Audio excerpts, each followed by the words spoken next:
Este programa ha sido declarado Programa de Interés Provincial por el Gobierno de la Provincia de Buenos Aires.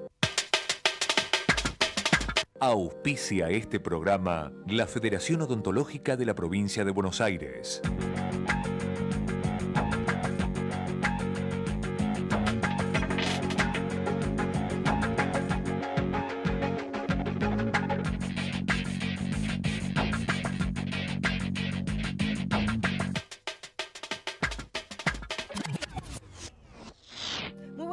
¿Qué tal? ¿Cómo les va? Bienvenidos a ESE. Hoy está con nosotros Javier Aullero porque es un sociólogo argentino que vive en los Estados Unidos, pero que está muy interesado en el tema del conurbano bonaerense en cuanto al comportamiento de los chicos, porque se ha encontrado con cosas como cuáles. Javier, buenas tardes. Hola, ¿cómo estás? ¿Qué fue lo primero que te impactó?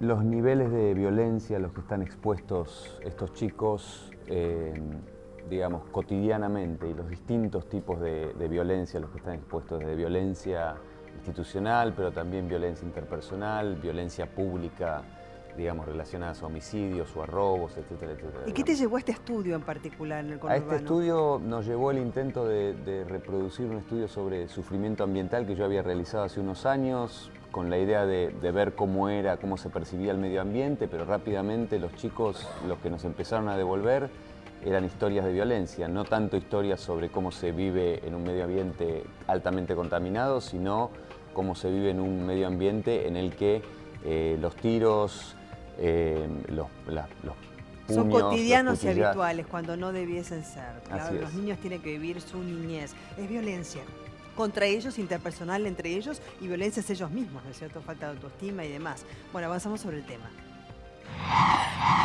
Hoy en ESE, al costado del camino, los barrios del conurbano bonaerense sufren las consecuencias de décadas de marginalidad. Pese a que el índice de pobreza oficial nacional es del 5,4%, los números no coinciden con la situación de las zonas más relegadas de la provincia. Inseguridad, violencia y condiciones precarias conviven en los barrios. Hoy analizaremos esta situación y conoceremos datos y estudios reveladores. Y están al costado del camino, están en la marginalidad, o sea, están excluidos. El tema es cómo incluirlos de la manera además más sana posible, porque la inclusión que ellos conocen es la inclusión de un sistema que parece regirse por la violencia. Vamos a presentar a nuestro invitado. Javier Aullero, profesor de Sociología en la Universidad de Texas en los Estados Unidos, es autor de La política de los pobres y la zona gris, entre otras obras. Afirma, en la Argentina las discusiones públicas sobre inseguridad suelen tener como protagonistas a los sectores medios y medio altos de la estructura social. ¿Y por qué se da esto, Javier? Creo que lo que se da es un dominio en las discusiones públicas sobre la inseguridad que puede ser muy cierta, que sufren sectores medios y medios altos, y a lo que se desplaza es quiénes la sufren en mayor cantidad, dónde están las víctimas de la inseguridad. Si uno mira tasas de homicidio, uno sabe que las tasas de homicidio, por ejemplo, es algo que sí sabemos que no son democráticas, no se distribuyen igualmente en toda la sociedad. Quienes ponen más muertos, quienes ponen más víctimas de la inseguridad o de la violencia son los sectores más vulnerados. Sin embargo, esa discusión no la tenemos, digamos. Claro, es interesante lo que vos decís, porque están entre los datos y en las estadísticas, porque ellos sí, digamos, son un foco de atención para el registro. ¿O porque en ese sector es donde más casos se dan? En realidad es donde, si uno mira las tasas de homicidio, uno va a ver que, por ejemplo, casi se corresponden uno a uno con clase social, digamos. A más baja, digamos, tu pertenencia en la estructura social, tomás peor agua, tenés peor acceso a la salud y al mismo tiempo sufrís mayor violencia. Es ¿sí? Por las dos cosas, sí, porque después del informe te ves una relación de cómo cuenta, digamos, la historia de la violencia una persona que pertenece a ese sector más vulnerable de aquel que pertenece a un sector más medio alto. Avanzamos sobre el informe. La pobreza es un problema que lleva décadas en Argentina y de gran preocupación de la sociedad, especialmente después de llegar al máximo histórico del 57,5% en el año 2002. En los últimos 10 años, los índices han mejorado, pero en el conurbano bonaerense la situación sigue siendo crítica y sus consecuencias se respiran en las calles. Pero para el pueblo así, con lo político, nosotros no existimos. Un reciente estudio expone hasta qué punto la violencia y la inseguridad se han incorporado a la vida de millones de personas. Hecho con alumnos del sur del Gran Buenos Aires, muestra por ejemplo que los ruidos a los que más le temen los chicos son de los pasos en el techo y de disparos. Violencia familiar, abuso, robos. El paisaje cotidiano de los niños se trasluce también cuando se les pide que dibujen. Así los tiros y la sangre estallan a la vista desde el papel. La Argentina tiene submundos que necesitan la atención de todos y el Estado debe dar un paso al frente.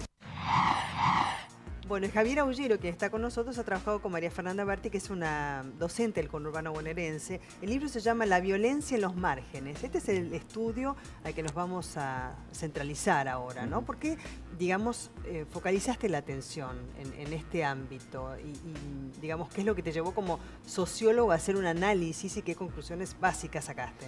Mira, en realidad es más bien una...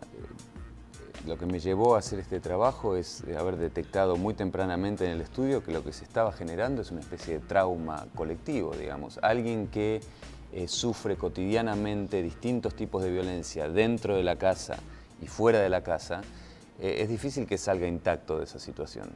Por otro lado, muchos estudios sobre violencia se han realizado que siguen pensando que una cosa es la violencia pública, que te maten en la calle o que te ataquen en la calle, y otra cosa es la violencia que ocurre adentro del hogar. Sobre esa se habla mucho menos, digamos, y se habla mucho más sobre la nueva violencia y cómo aumenta la violencia. En realidad, si uno hace un corte, va a ver que mujeres, por ejemplo, de sectores más marginados han sufrido la violencia durante mucho tiempo, no es algo nuevo, digamos. No. Sin embargo, cuando, por ejemplo, una mamá le pega a un chico adicto para disciplinarlo, para evitar un mal mayor, normalmente tratamos esa violencia como relacionada a las drogas, cuando en realidad es relacionada a las drogas, pero al mismo tiempo es una violencia, lo que podríamos llamar violencia doméstica, violencia familiar. Entonces se sigue tratando a los distintos tipos de violencia como si fuesen cuestiones separadas, cuando en realidad en la vida cotidiana de los sectores más marginados todas estas violencias están muy integradas, ¿sí? Y llegan a involucrar a sectores del Estado, ¿sí? Porque esta no es una violencia que los más marginados generen porque son pobres o porque valoren la violencia, sino que esta violencia en muchos casos es producida desde afuera, ¿sí? del perímetro del barrio, y se genera esta situación muy traumática para la gente. O sea que concluiste que pobreza y violencia van de la mano. En realidad yo creo que lo que va de la mano es informalidad, desigualdad y violencia, ¿sí? Hay muchas zonas pobres en Argentina o en el resto del mundo que no son necesariamente violentas, ¿sí? Cuando vos tenés un cóctel, una mezcla de mucha informalidad, una presencia intermitente y muy contradictoria del Estado, en esta zona lo que sí se genera es violencia. Vos tenés una presencia contradictoria del Estado porque el Estado en esta zona, en su faz más punitiva, en su faz policial, digamos, funciona como un grupo medio de extorsión, ¿sí?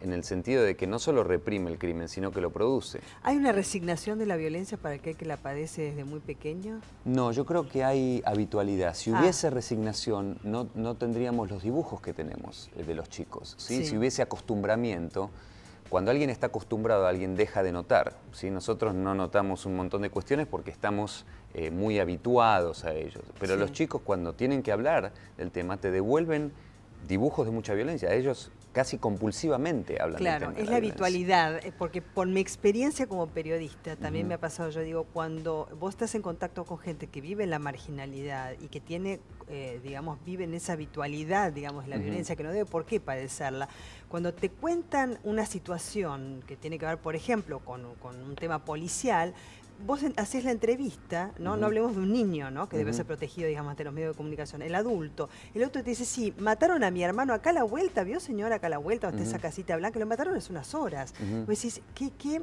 convivencia tiene con el dolor, que me lo puede contar de esa manera. En los estratos medios y medios altos se tapa la situación. Si vos querés averiguar algo respecto a lo que pasó, hay un hermetismo, ¿no es cierto? No te habla ni el vecino, por ahí no te habla, no te habla el núcleo familiar más íntimo o el entorno afectivo próximo. Hay también otra relación con el espacio público, con saber lo que sucede a la vuelta, pero también es cierto que un chico de sectores populares o de sectores de las zonas más calientes del conurbano, dicho en términos muy brutales, vio un cadáver en la calle en promedio a los 8, 9, 10 años, claro. ¿sí? Cosa que mis hijos, que tienen la misma edad, nunca lo vieron, siempre lo vieron por televisión. Entonces hay una relación con el dolor, con el sufrimiento, directo, con la muerte, que es distinta, ¿sí? Claro. Chicos en el aula le muestran a la maestra balas, nosotros contamos, vamos digamos, a ver en base a este estudio. Por ejemplo, fíjese este dibujo que se le pregunta a los chicos qué es lo que les gusta y qué es lo que no les gusta.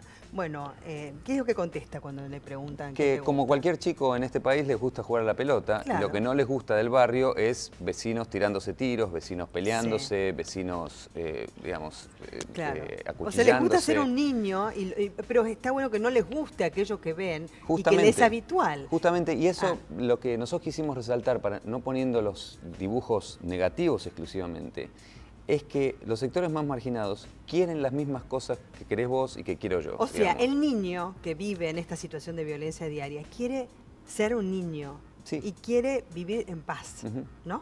Y que lo protejan como un niño, ¿no es cierto? Lo que pasa es que, digamos, eso es lo que define a la niñez y a la adolescencia, un periodo, digamos, de moratoria, pero también de protección. Ahora, cuando el hogar y la calle dejan de ser esos, digamos, espacios protegidos, la subjetividad de estos chicos está mucho más comprometida. Claro, vos hacías ese paralelismo con tus hijos, ¿no es cierto? De la misma edad, 7, 8 años, si se le pregunta qué no le gusta, por ahí dice que la vereda está rota, ¿no es cierto? O sea, no va a hablar de tiros, ¿no es cierto? Y probablemente no conozca los calibres de un arma como algunos de los chicos, no todos conocen en este barrio, digamos. Mis hijos pueden hablar de distintos tipos de botines de fútbol.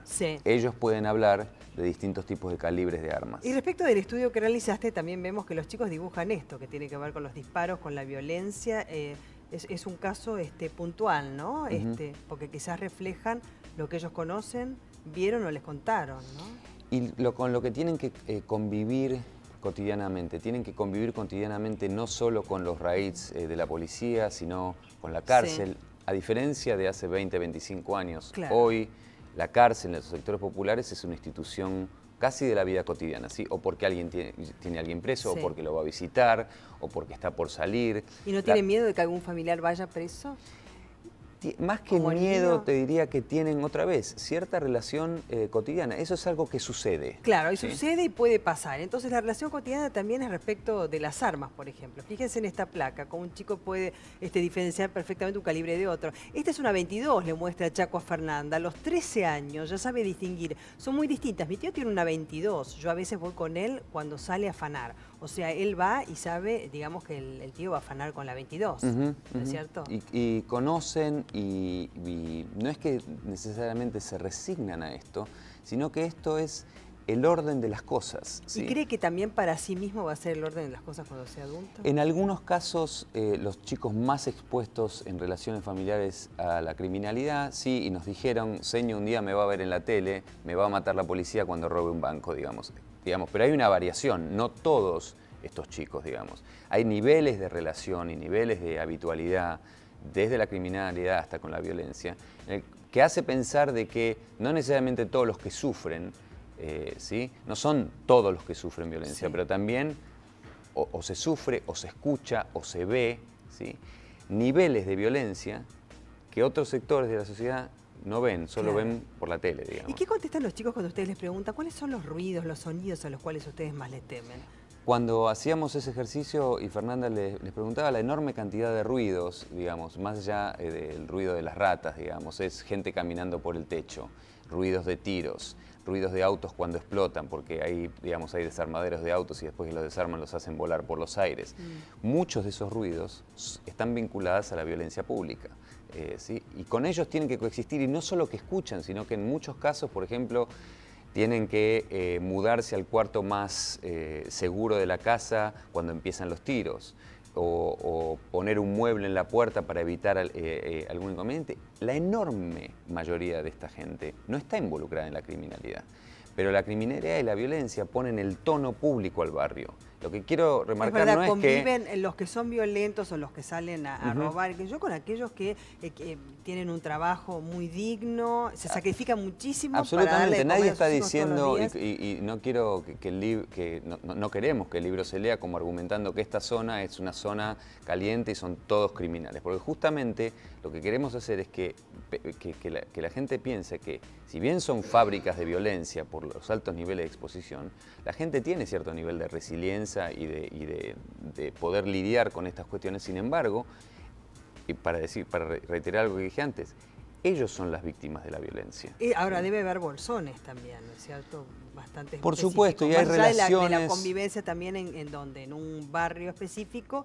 hay gente violenta y otra que no la es. Sí, el tema es que esos bolsones, por relatos de la gente y por relatos de mismos, digamos, no solo entrevistamos gente que sufre la violencia, sino gente que participó en la criminalidad, en el negocio de drogas y qué sé yo, esos bolsones no son bolsones totalmente autónomos de la intervención estatal, ¿sí?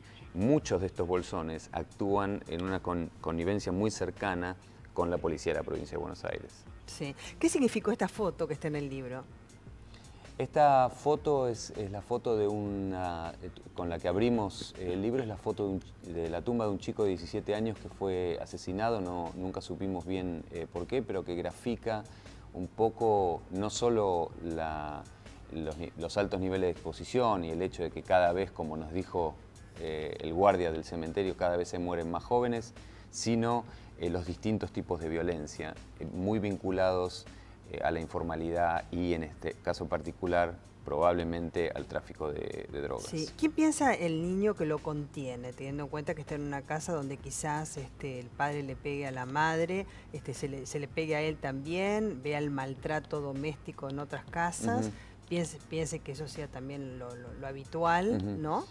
Pero no quiere que le peguen ni que lo maltraten. Mira, en las instituciones que socializan a los chicos son las mismas, además de la cárcel, digamos, son las mismas que en otras pueden ir los zonas. parientes a la cárcel, o están, o pueden ir, eso, ¿qué los protege? Los protege o se sienten protegidos por instituciones como la escuela, por ejemplo, pero también por los grupos de pares, digamos, que a veces son vistos como un problema, digamos, las malas juntas o las malas compañías, pero a veces son vistos también como un refugio.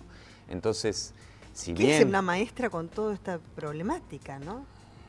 Nosotros lo que quisimos hacer, y María Fernanda siempre enfatiza esto, que nosotros nos parecía hasta casi trivial hablar del dolor y el sufrimiento de la maestra, porque en realidad el dolor y el sufrimiento es de los otros, chicos, digamos. Sí, pero digo, ¿cómo hace ella para lidiar con ese sufrimiento? Y por ahí con un chico que le habla de armas, de calibres, de que metieron al padre preso, de que... Bueno, esto tiene que ver con... La tía le pegó, el tío le pegó a la tía. Esto tiene que ver también con el nivel de desprotección, digamos, en el que están las maestras, en el sentido que tienen poca asistencia para lidiar con estos temas. Claro, eso digo. ¿Sí?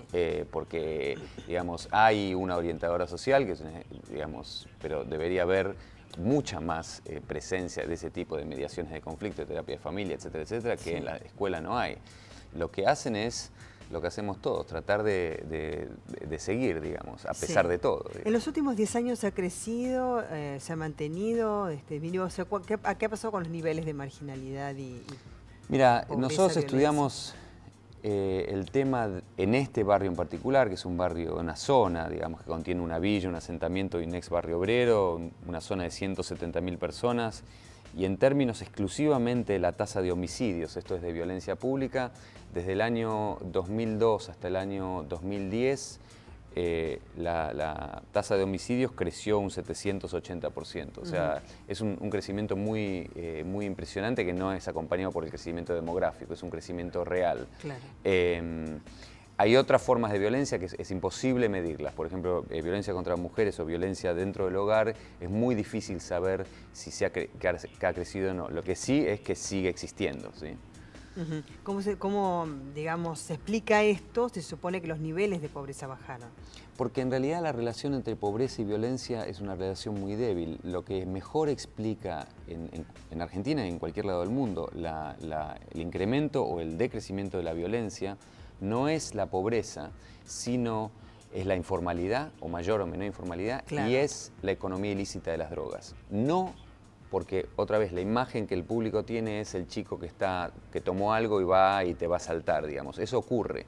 Pero en realidad la mayor cantidad de violencia que genera la economía ilícita de las drogas no viene por el efecto psicofarmacológico que esta pueda tener, sí, sino que es una violencia sistémica. Claro, porque por lo menos desde mi lugar no quiero que haya una asociación desde mi lugar, ¿no es cierto?, de pobreza con violencia, porque si bien, digamos, son sectores más vulnerables donde se ven expuestos a la violencia que les viene desde afuera permanentemente, desde que son niños, más allá del ejercicio de la misma, hay muchísima gente que va a laburar todos los días, a ganarse el pan, muy dignamente, con muchísimo sacrificio, y que realmente vive en sectores muy pobres, y que cuando le pasa algo a otra persona, es la primera en ir a acudir, la primera que te dice, aunque sea 2 pesos le voy a donar, 5 pesos, algo te va a traer para ayudar al necesitado. En realidad yo creo que en este caso particular, buena parte de la violencia tiene muy poco que ver, como en otros lados también, con la pobreza, sino, te repito, con drogas, con informalidad y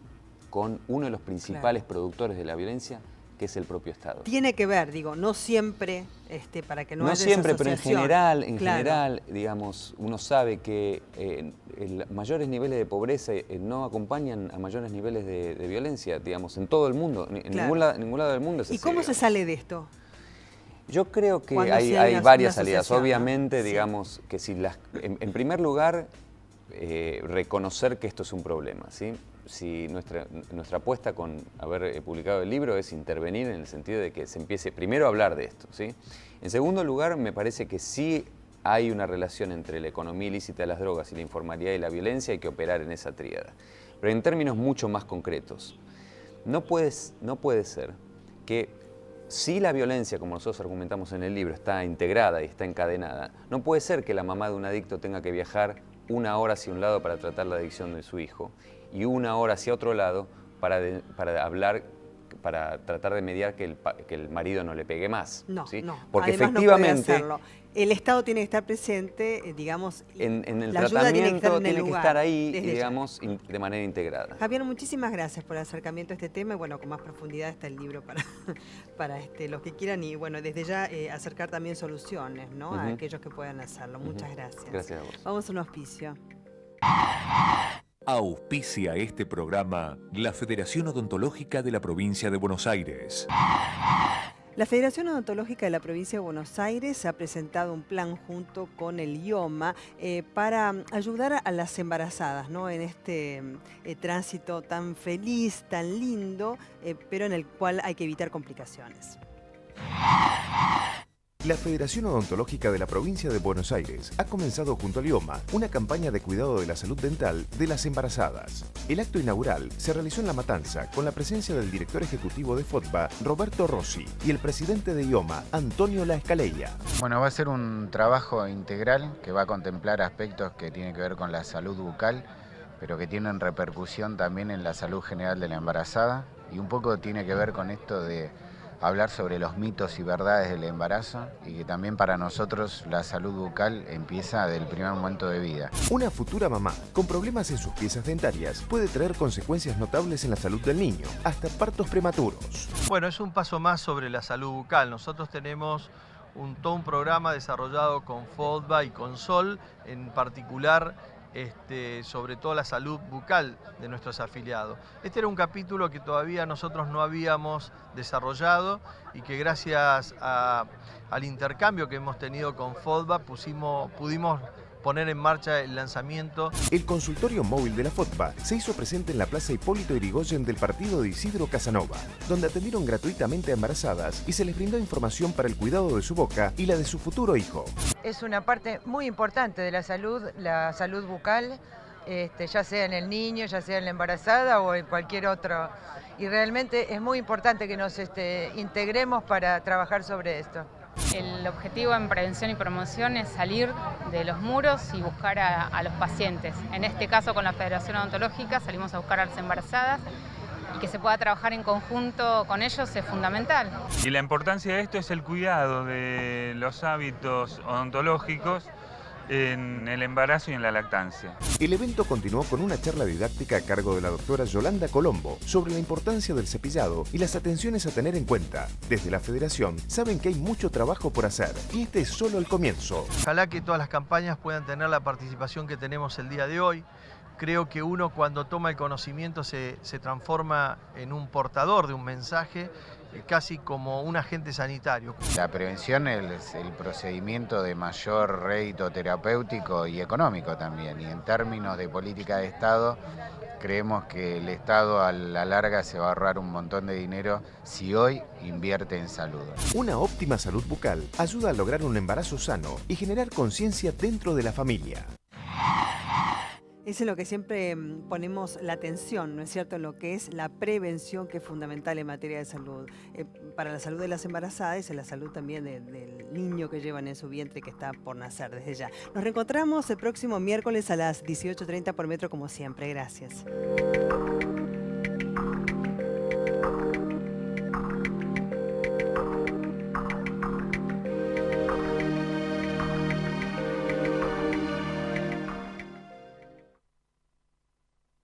¿A vos no te gustaría que te griten? ¿A vos no te gustaría que te dejen de lado? ¿A vos no te gustaría que te peguen? ¿A vos no te gustaría que te dejen de lado en las redes sociales? ¿A vos no te gustaría que te tomen de punto? ¿A vos no te gustaría que te separen de un grupo por cómo sos?